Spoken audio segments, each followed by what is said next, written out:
Congratulations! You did great! Sa sobrang sakit ng ulo ko, yung stomach ko naging upset na.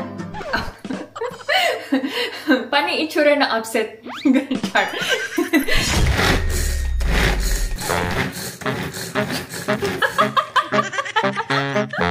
Ano ba? Ano bang next? Ikakasal! Oh my God!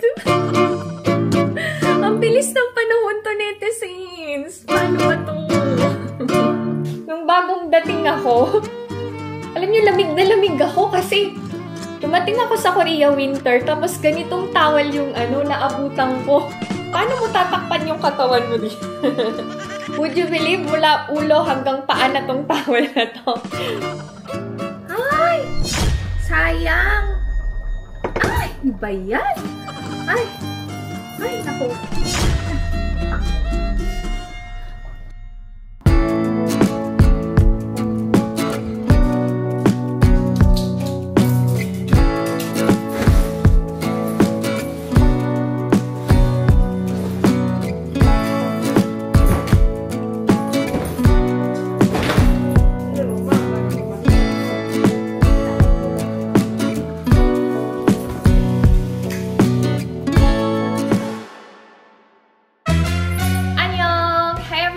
Welcome back to my channel, and this is my life in Korea. Samahan niyo ako ngayong araw na to. And let's congratulate Ina! Come, baby! Okay. Congratulations! You did great! For doing great on your finals. High five! Wow! Twinning kami. Twinning. Very similar kami ng OOTD today. Where are you going? Going to together with my friend. Okay, enjoy your day. Okay. Bye. Bye. As promised, kapag maganda yung result ng finals niya, she can go out with her friends with extra allowance. So, binigyan ko siya ng 60,000 won panggala niya. Ayun. She needs to enjoy and relax kasi grabe din yung weeks ng puyat, ng pagod, pressure, stress, lahat-lahat na. Kaya deserve niya ang treat sa kanyang sarili today. Magluluto ako ng arroz caldo kasi masama yung pakiramdam ko. Actually, 2 days akong may sakit na naman. Sobrang pagod, lamig, and puyat. Kasi, pag hindi patulog si Ina, hindi rin ako makatulog. So, sinasabayan ko siya. Although, siya lang ang nag-aaral, tapos ako hindi nag-aaral. Para kapag may kailangan si Ina, gising pa ako. I know, OA ako, pero ganun ako eh. Huwag nyo na akong, pagalitan to, netizens, ha? Wala akong magagawa, ganun akong magmahal sa pamilya ko. Sa sobrang sakit ng ulo ko, yung stomach ko, naging upset na. Paano yung itsura na upset? So, every time na kumakain ako, sinusuka ko. Tapos, kapag wala naman yung tiyan ko, medyo nare-relieve yung sakit ng ulo ko. So, alam niyo, for 2 days, hindi talaga ako nakakain ng maayos. Puro lugaw-lugaw lang. Sa awa ng Diyos, today okay na yung pakiramdam ko. Talagang kailangan natin ng sapat na tulog and pahinga para hindi talaga bumagsak yung katawan natin. Ay, I'll try na din na baguhin yung style ko pagdating sa pag-care sa mga bata. Kailangan ko talagang unahin ang sarili ko. Pag antok na ako, chug. Ganun ba yung sound pag matutulog ka na chug? Kaya kahapon, ang aga kong natulog talaga.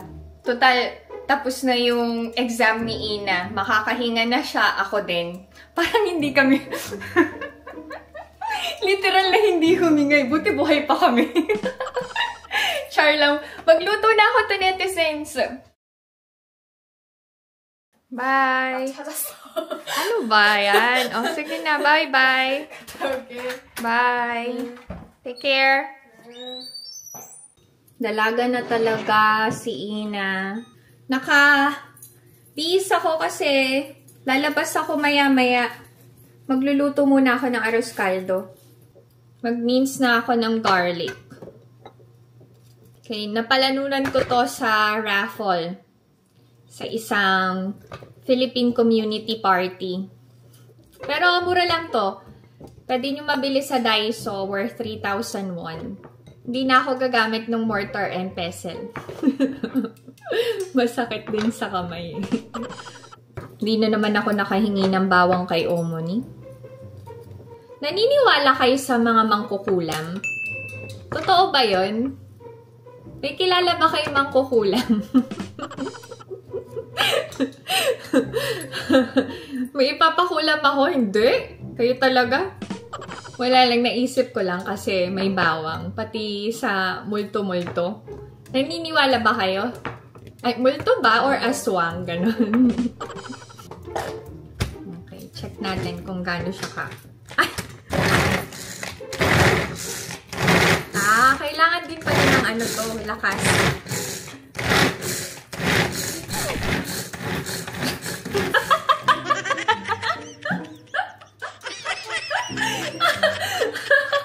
Nagsayaw ano?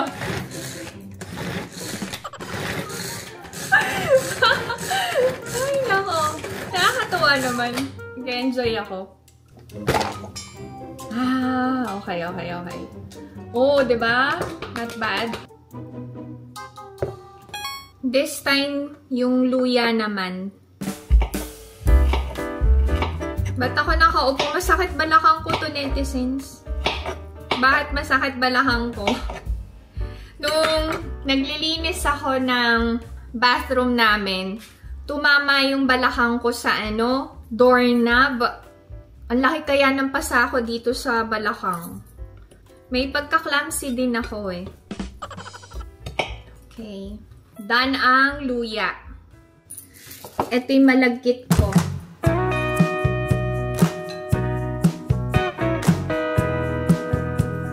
It's still mainit.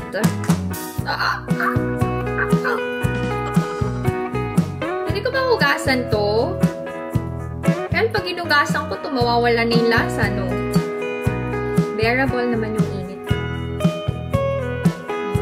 Lahat naman ng exams pala ni Ina ay pasado. Pero dun sa may dalawang subject siya na medyo disappointed siya sa result kasi yun daw yung inaral niya maigi pero yun yung may pinakamababang score niya. Sabi niya, grabe yung puyat ko dun, mami. Mag-memorize. Akala ko yung dalawang subject na yun yung pinakamataas.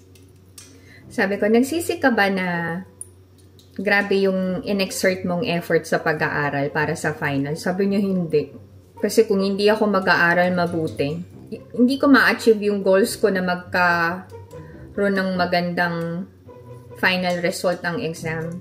Sabi ko, sa tingin mo, na-achieve mo yung goal mo? Yes, sabi niya. Pero, disappointed ako dun sa dalawang subject. Pwede na mag-relax si Ina hanggang graduation. Kasi tapos na yung finals.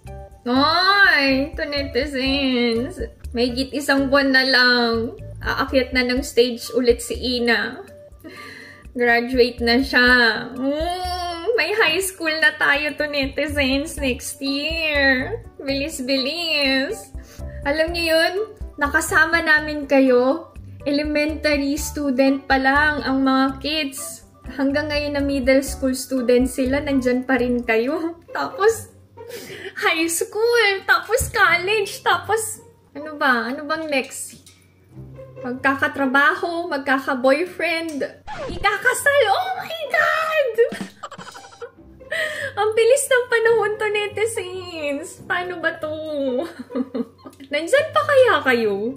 Hanggang sa magkaroon ako ng apo. Pero ang tanong, Nagba-vlog pa rin pa kaya ako? Hanggang sa pagtanda ko. Baka si Simon.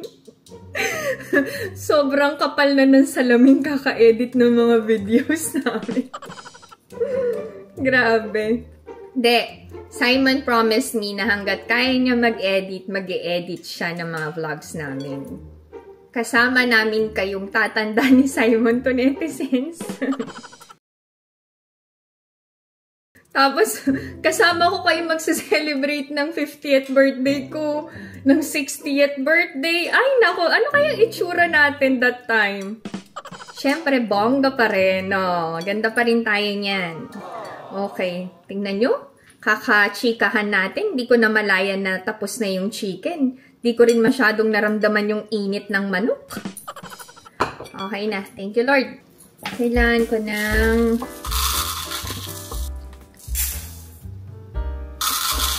1.5 cup ng malagkit.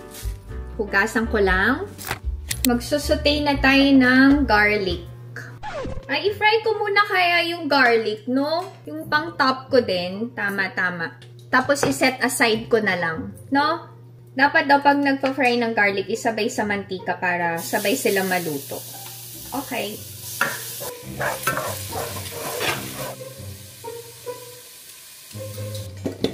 Set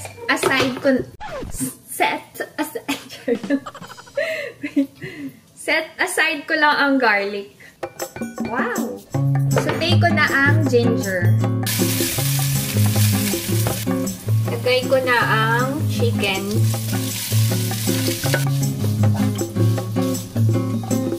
Lagay na natin ang malagkit.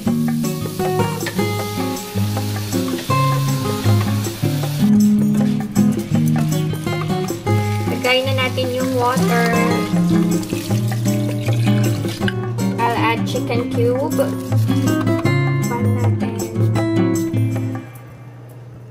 Habang hinihintay ko yung arroz caldo na maluto, tupi muna ako ng mga towels. Bakit? Ganito yung towels namin. Ewan ko, ganito sa Korea. Alam niyo yung malaking towel, parang pang beach towel lang sa kanila. Ito talaga yung ginagamit namin everyday.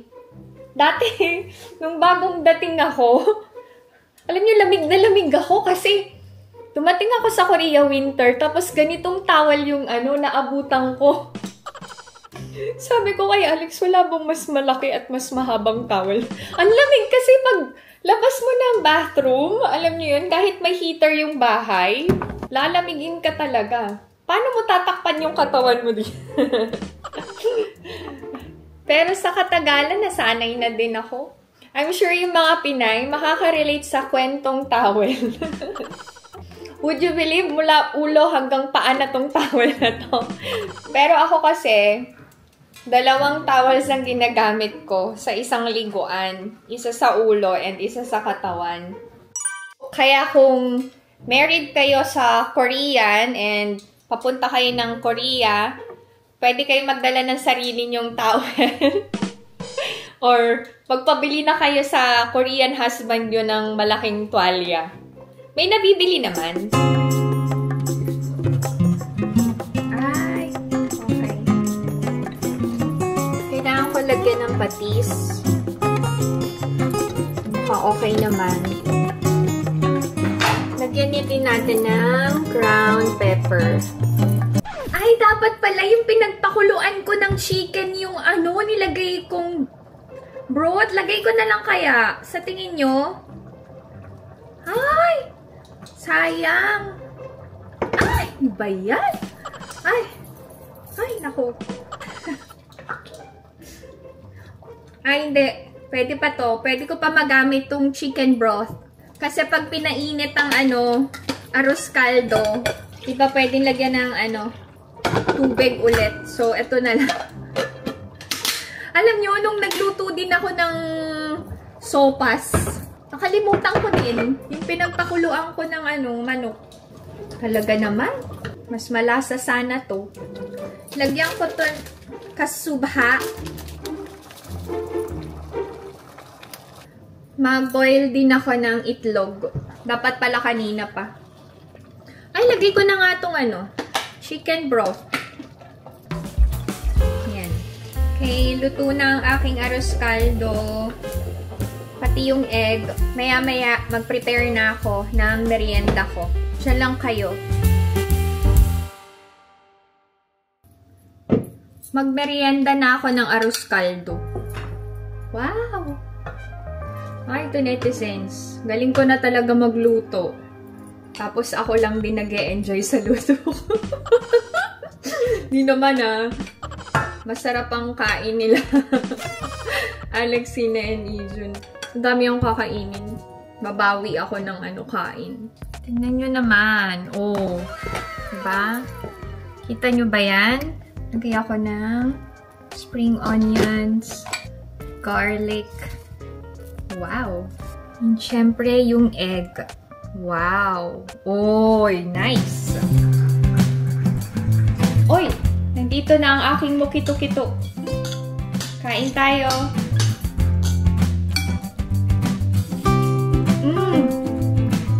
Ay, ang sarap. Oh, ang sarap to, netizens.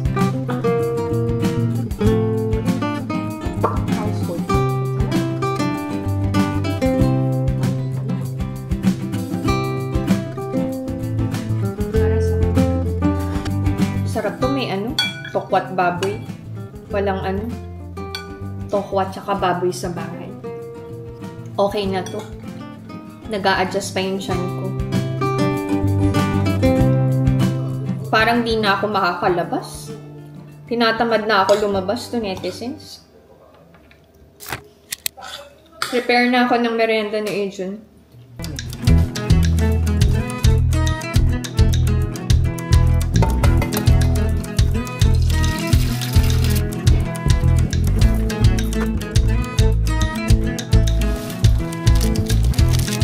Kailangan i-drain yung tubig pero magtira ng at least 3 spoons na water.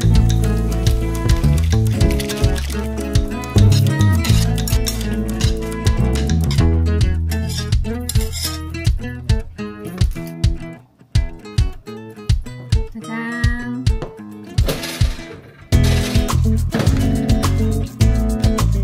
Microwave ng konti lang para matunaw yung cheese. Lastly, done. Oh, ito na.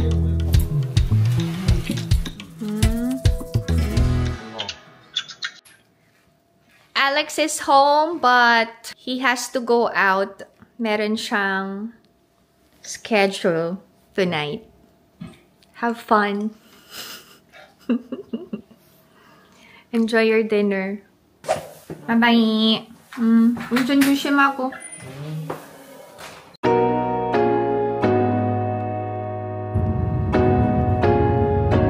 Papunta ako ngayon sa Hyundai Outlet para ipa-after service yung winter jacket na nabili ko for Ijun. Nasira kasi. Si Ina nasa Seoul pa, si Ijun nasa Academy, si Alex meron siyang schedule tonight. Kaya solo flight ako. Hindi pala ako solo, nandyan naman kayo eh.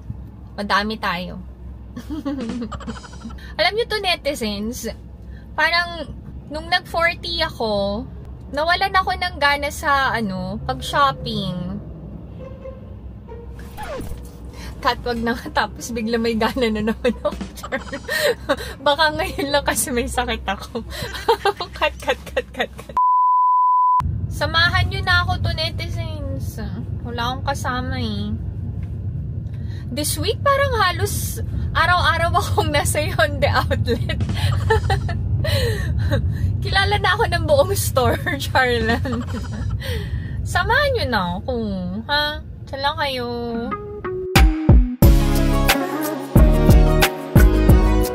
Okay. Nandito na ako. Sana pwede.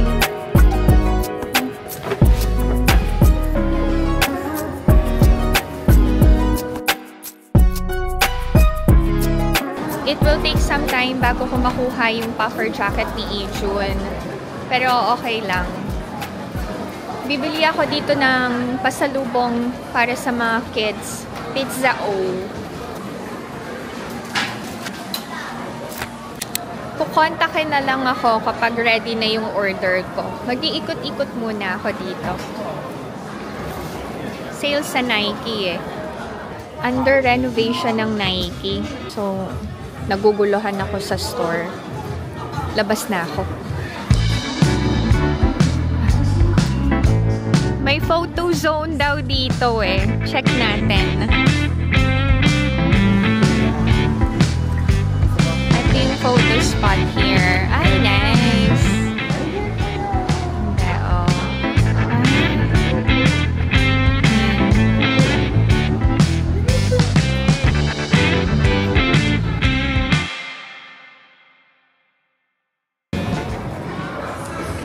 Ready na yung order ko. Pick upin ko na. Tapos uwi na ako to Netizens. Oh, got my order.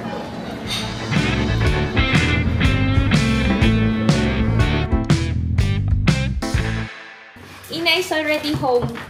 Sit down. I bought your favorite pizza. Okay. Let's eat it. I'm so hungry. Wow. Aray. Ay, paano ba to, anak? Okay. Kain na tayo. I also bought risotto. No, this is our dinner na. Okay. Pauwi na din naman si Ijun. Mauna na kami ni Ina. May pasalubong si Alex na cookies. Maya namin kainin. Sana okay na yung tiyan ko. Gutom na ako. Hintay ko lang talaga si Ina. Thank you, Lord.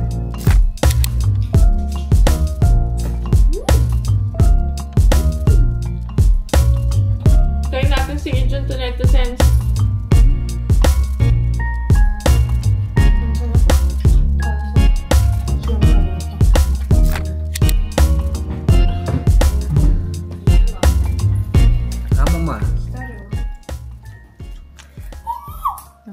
Japanese comic book. Ah.